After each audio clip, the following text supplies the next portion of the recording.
अच्छा जी, अभी हमने अल्हम्दुलिल्लाह कल्बो आगही को मुकम्मल कर लिया है, आप लोगों ने उसको रिकॉर्ड कर लिया है।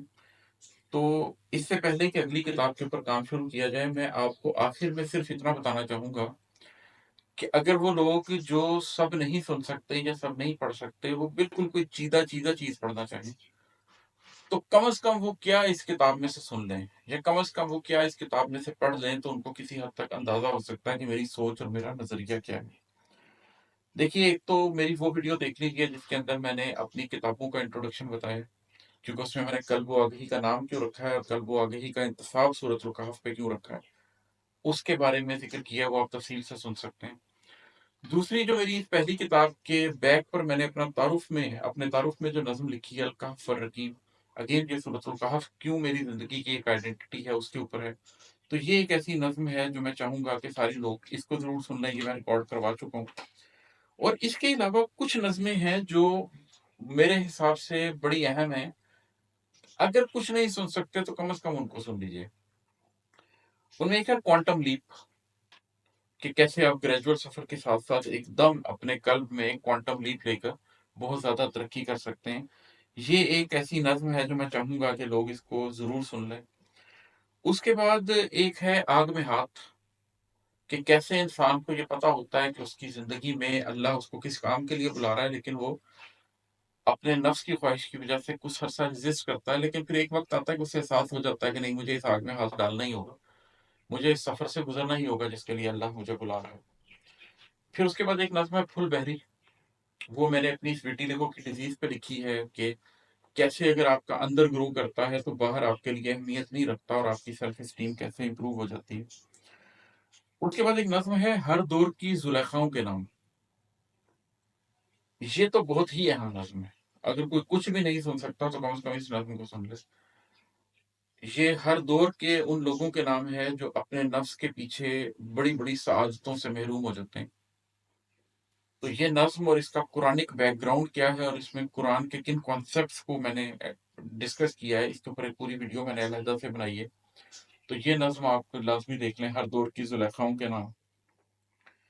उसके बाद एक नज़्म है नफ्स लव्वामा, कि किस तरह आपका नफ्स जब रिपेंटेंस में आता है और आप अपने आप को सुधारना चाहते हैं, तो आप किन लम्हात से, किन सोचों से गुज़रते हैं, इसके ऊपर एक पूरी वीडियो है। इसको लाज़मी सुन लीजिए, ये आपके लिए अच्छी रहेगी सुनने वालों के लिए। उसके बाद एक नज़्म है अज़ाज़ील। इसका कॉन्सेप्ट है कि किस तरह मैंने अपनी ज़िंदगी में एक अ, बड़े काम के लिए किसी शख़्स के साथ मिलके कुछ करना चाहा, लेकिन जैसे अज़ाज़ील जो ओरिजिनल अज़ाज़ील है, इब्लीस, उसने अपने नफ्स के हाथों एक बहुत बड़ी सआदत को गँवा दिया। उस तरीके से इस दुनिया में अभी भी अज़ाज़ील के नक्शे कदम पर चलने वाले लोग अपना बहुत कुछ गँवा देते हैं। तो ये एक बड़ी अहम नज़्म है, इसको ज़रूर सुनिएगा। और उसके बाद आप अगर सुनना चाहते हैं तो एक नज़्म है नुक्ता। ये ज़मान व मकान क्या है, लाज़मान क्या है, लामकान क्या है। ज़मान क्या है, लाज़मान क्या है, मकान क्या है, लामकान क्या है, और मारिफत का नुक्ता क्या है, जहाँ पर जाकर आप अपनी ज़िंदगी की को मेराज हासिल कर सकते हैं, जो अल्लाह नमाज में आपको अता करता है। तो किस तरीके से आप अंदर के सफ़र से बाहर के सफ़रों की तरफ जा सकते हैं, उसके ऊपर ये एक नज़्म है।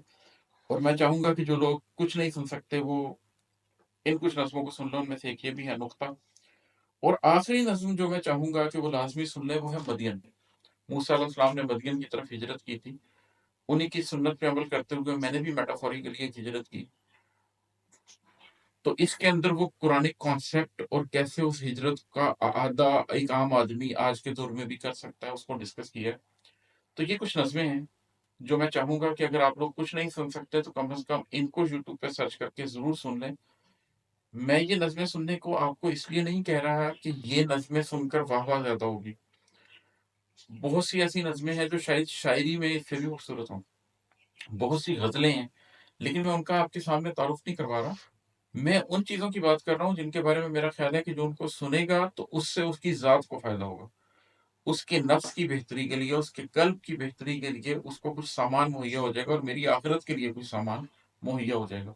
तो ये कुछ चीदा-चीदा चीज़ें हैं, जो आप सुन लें, पढ़ लें, और अगर कुछ भी नहीं सुन पढ़ सकते, तो फिर कम से कम ये एक नज़्म जो मैंने अपनी किताब के बैकग्राउंड पे बैक पर ही लिख दी है, बैक फ्लैप के ऊपर, अल कहफ और रकीम, कि मेरा सूरतुल कहफ से मेरी निस्बत क्या है। कम से कम ये एक नज़्म पढ़ लें, शायद आपके दिल में कोई शोला पैदा हो, शायद आपके दिल में कोई ख्वाहिश पैदा हो इस सफ़र पे चलने की, और आप भी वो सब कुछ जानना चाहें जिससे मैं गुज़रा हूँ, जिसको मैं समझ चुका हूँ।